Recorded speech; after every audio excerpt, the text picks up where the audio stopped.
Welcome back to Dubbzi Bricks for another episode of Building Gotham City in Lego.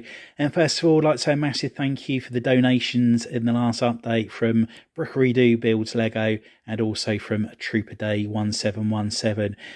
Once again, it's much appreciated, all the donations given to the channel. It really does help with the build of Gotham City, so thank you guys. And in this update, I'm going to be working on this section just here. This is inside the Teenage Mutant Ninja Turtle lair, and the reason I'm working on that is the wall is going to be integrated into the rock work of the Batcave, so they're going to be connected together. So before I go too high up on the actual Batcave rock work, I need to start building this so I don't have to dismantle some of the rock work to carry on building there, if that makes sense. So that's where we're going to start off with, and this is the section where I'm going to have some like holes in the wall, or pipes in the wall should I say, where the turtles will have their beds.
And here is the start of the Teenage Mutant Ninja Turtle lair, and I've tried to get as much of a weathered effect to the brickwork as possible using the dark orange, the dark tan and the nougat colour there. I'm really happy with how it's all coming together. Now with the 4 little bunks we've got here, just need to put the actual bunk itself inside. But I have put a snot brick on the back of each one, just so I can add some form of decoration for each individual turtle to give it their unique look. Now, there are a couple of bits I still need to do, like putting some tiles on the end of the 45-degree slopes just there. But what I am going to do is also put a Technic brick at the back of each one, and then have it so that I can put some lights into each one, because I think that will look a little bit better as well. So I'm just going to strip that back a little bit, put the bricks in. Should be quite an easy process. And then that'd be that section done. But really pleased with how this is all coming together. I've built the wall up on the back, as you'd have seen from the time lapse there, for the back cave, and I just need to carry on doing that as I go along. But this is so time consuming when you're building with so many plates as opposed to just bricks. But what we're going to do now is just carry on building around this section just here, put the arch in, and that'll be another room all ready for the finer details once we've got the parts for that. And here we have the turtle lair all lit up, and I'm going to need to do some amendments. At the moment, I'm using these trans clear cylinders, and I've put a coloured stud on the end of each one. However, it's not actually bringing that much of the coloured light through like I would like. So I'm going to actually order some trans cylinders in the correct colour for each that I want to have in there. Now, the one problem that does cause is it is going to cause a little bit of a delay, as I can't build up behind the layer, because I need to actually strip this all off to be able to thread the lights through. So that is one slight technical problem. At the moment, if I come around here, they're going all the way through there. So yeah, that is a slight delay, but I think it'd be worth taking my time on that. But what it does mean is I can just carry on working on all of the other walls all the way around here, and then I'll just peel that section off, sort the lights out, and get that all sorted eventually. And here we have the turtle bunks all lit up in their colours. And this one here's the only one I need to put an extra stud on there. And I've changed the technique in there. So previously, as I've showed you, I had the round cylinder with the stud on the end of it. I've now gone for a headlight brick and then put the stud straight on the headlight brick, and it's making it glow that much better. But so the purple is the only one that's not really glowing as I would like it to, but we can easily sort that out by putting the extra stud on there further down the line.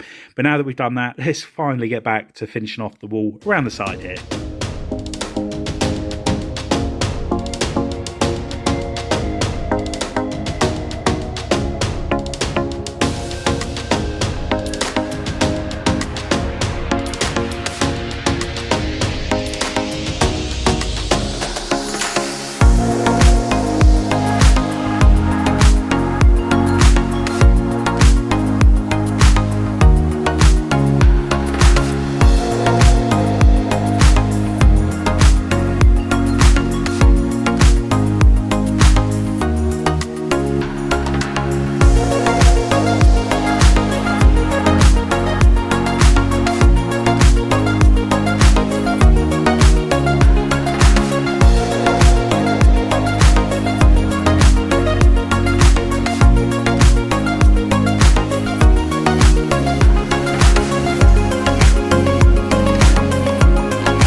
And here we have the lights on in the lair, and I'm so glad that I've come around to the idea of adding lights to Gotham City, and it really does make such a big difference. I had thought that it would do, but it was something I was reluctant to do, and it was purely down to the cost, but we'll have to find a way around that.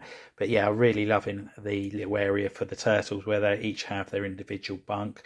Now down the bottom here, that's where we're going to have the computer room, and once we started adding a lot more details here, I think it's really going to transform this entire area, such as a little kitchenette area, sofa, some games, an area for Splinter to meditate and also do martial arts. But I want to have a lot of pipes in here as well, going from wall to wall and from the floor going up. I think all of those things will really transform the mock. Now there are a lot of bits that I need to order in, such as some yellow railings to go along the edges along here, a lot of pipework pieces, as well as some specialised tiles, I suppose, is another thing. But I have tried to put a lot of snot bricks in the walls so I can add all those details, add the pipework and everything else. I think there is sufficient light in here now. There's a separate light in each of those two. Obviously we've got 2 here, and then we've got the 4 in the bunks. Now the water here, it does look very blue, and that was on purpose. There was a couple of pictures I saw, and it was a nice bright colour, and I thought it's nice to have it looking more alive than just a sort of like a really dirty sewer area. So that's the reason I've gone for that colour. Now the part I'll be working on in the next update will be this section here, and I've going to have another pipe here where the water's rushing out into there. Another thing I want to do is obviously block the doors out. They're not actually going to lead anywhere. It's just going to have to use your imagination that they lead somewhere. Like this one will probably be leading to their vehicle. But I also want to have it so there's some steps or a ladder or something that leads up so they can take the pizza through the drain pipe at the top. But yeah, this really has, as I said, been so much fun creating this build. Very time consuming, using all of the plates as opposed to just bricks, but I think it was worth it to get that added detail into the brickwork. Now round to the side here, we didn't do a great deal round here. We just had to build the wall up at the back there just because of the way that I was building it. And I have, as you can see, lowered this arch here. That was the suggestion last week, and I think it was the right way. I may very well raise this arch up here just a little bit so it's easier to get my hand in there, but this is where I'm going to have a platform. And again, following on from a suggestion in the last update, we're going to have the bat on there. Now, a couple of people have kindly sent me instructions through over the past week for things like the tumbler and a minifig scale bat as well. Now, with the bat, it is going to have to be a little bit smaller than minifig scale, as it's obviously just got to fit on this platform. But there were some great techniques in there. So yeah, thank you very much for sending those through. Anyway, that's all we have time for. I hope you've enjoyed the update. If you have, please remember to give us a big thumbs up. If you haven't already done so, please consider subscribing to the channel and hit the notification bell so you don't miss any future content on the channel. And if you know anybody else you think would be interested in building Gotham City in Lego, if you could share the channel with them, it'd be much appreciated. Anyway, thanks for hopping by, and I'll see you next time. Bye for now.